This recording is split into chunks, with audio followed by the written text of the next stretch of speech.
किस नंबर 34 सुल्तान सलाउद्दीन अय्यूबी ने एक और मार्का तो जीत लिया है, लेकिन क्या दुश्मन वाकई हार मान चुका है या फिर उनके पीछे एक और 35वीं खतरनाक मंसूबा छुपा हुआ है? ये देखते हैं किस्सत में। सुल्तान सलाउद्दीन अय्यूबी एक तारीख कमरे में सुलेबी कमांडर और उनके मशीर खुफिया मुलाकात कर रहे हैं और उनके चेहरों पर फिक्र और गुस्सा नुमाया है। सुलेबी कमांडर कहते हैं कि सुल्तान हमारी कोशिश को नाकाम बना रहा है, लेकिन इस बार हम उसे ऐसा जख्म देंगे जो उसे हमेशा याद रहेगा। मुशीर कहते हैं कि हमें उसके फौजियों के दरमियान इख्तलाफात पैदा करना होंगे और उनके इत्तेहाद को तोड़ना होगा, ये हमारी पहली तरजीह होगी। सुलेबी कमांडर कहता है कि ठीक है, हमें उनके करीबी कबाइल में बगावत भड़कानी होगी और साथ ही हमारे खुफिया जासूस उनके खैमे में इंतशार फैलाने की कोशिश करेंगे।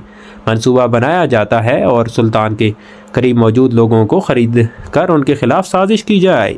सुल्तान की खैमागाह सुल्तान सलाउद्दीन अय्यूबी अपने मशीरों और जनरलों के मशवरा कर रहे हैं और वो दुश्मन की मुमकिन हरकतों पर गौर कर रहे हैं। सुल्तान सलाउद्दीन अय्यूबी कहते हैं कि दुश्मन शिकस्त के बाद खामोश नहीं बैठेगा, हमें हर वक्त तैयार रहना होगा। सुल्तान कहते हैं कि हमारे जासूस की इत्तलाहात के मुताबिक दुश्मन करीबी कबाइल को हमारे खिलाफ भड़काने की कोशिश कर रहा है, ये उनकी पुरानी चाल है। सुल्तान कहते हैं हमें अपने कबाइल के दरमियान इत्तेहाद को मजबूत करना होगा और उनकी मदद के लिए फौरी इक़दामात करना होंगे।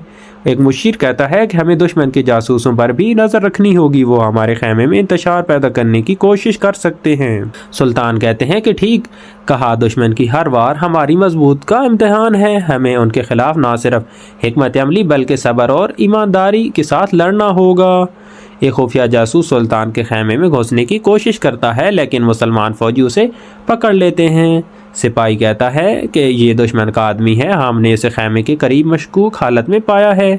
सुल्तान कहता है कि इससे पूछो ये यहाँ क्यों आया था। जासूस एतराफ़ करता है कि वो दुश्मन के लिए काम कर रहा है और कबाइल में बगावत पैदा करने का मंसूबा सुनाता है।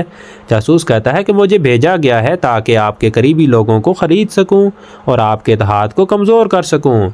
सुल्तान सलाउद्दीन अय्यूबी कहते हैं कि अल्लाह का शुक्र है तुम्हारी साजिश बेनकाब हो गई है, लेकिन ये वक्त इंतकाम लेने का नहीं, हिकमत से काम लेने का है। सुल्तान जासूस को माफ़ करते हुए दुश्मन को एक पैगाम भेजते हैं कि मुसलमान अपने ईमान और इत्तेहाद से उनकी हर चाल को नाकाम बनाएंगे। कबाइल के दरमियान इत्तेहाद। सुल्तान सलाउद्दीन अय्यूबी कबायली रहनुमाओं के साथ मुलाकात करते हैं और उनके साथ इत्तेहाद को मजबूत करने पर जोर देते हैं। सुल्तान सलाउद्दीन अय्यूबी कहते हैं कि हम सब एक हैं और हमारा मकसद मुश्तरका है और दुश्मन हमें तकसीम करने की कोशिश कर रहा है, लेकिन हमें अपने इत्तेहाद को हर बरकरार रखना होगा। सुल्तान आपके ईमान और क़यादत पर हमें मुकम्मल भरोसा है। कबायली रहनुमा कहते हैं कि हम दुश्मन की किसी भी साजिश का हिस्सा नहीं बनेंगे।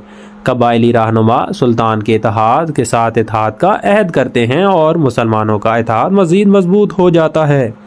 दुश्मन की पसपाई। दुश्मन की चाल नाकाम होने के बाद सुलेबी कमांडर गुस्से में वो अपने अगले इक़दाम पर गौर कर रहे हैं। सुलेबी कमांडर कहते हैं कि हमारी हर चाल नाकाम हो रही है, सुल्तान को शिकस्त देना आसान नहीं, लेकिन हम हार नहीं मानेंगे। सुलेबियों का एक मशीर कहता है कि हमें एक आखिरी बार भरपूर हमला करना होगा, लेकिन उसके लिए हमें मज़ीद ताकत और वसाइल दरकार हैं। सुलेबी कमांडर कहते हैं कि ये जंग अभी ख़त्म नहीं हुई, हम जल्दी वापस आएंगे। सुल्तान की दुआ और अगली तैयारी। रात का वक्त है। सुल्तान सलाउद्दीन अय्यूबी खैमे में अल्लाह के हुज़ूर दुआ कर रहे हैं कि या अल्लाह हमें अपनी हिफाजत में रख और हमारे इत्तेहाद को मजबूत बना, हमें दुश्मन की चालाकियों से बचा और हमें दीन इस्लाम के लिए जिद्दोजहद करने की तौफीक अता फरमा। सुल्तान अपने जनरलों को अगले मार्का की तैयारी करने का हुक्म देता है। ये वक्त आराम का नहीं है बल्कि मज़ीद तैयारी करने का है। मुसलमानों का इत्तेहाद दुश्मन की हर चाल को नाकाम बना रहा है, मगर क्या दुश्मन अपनी शिकस्त को कबूल कर लेगा? वो एक और साजिश 36 के साथ लौट आएगा। जानने के लिए देखते हैं रहिए अगली किस्त।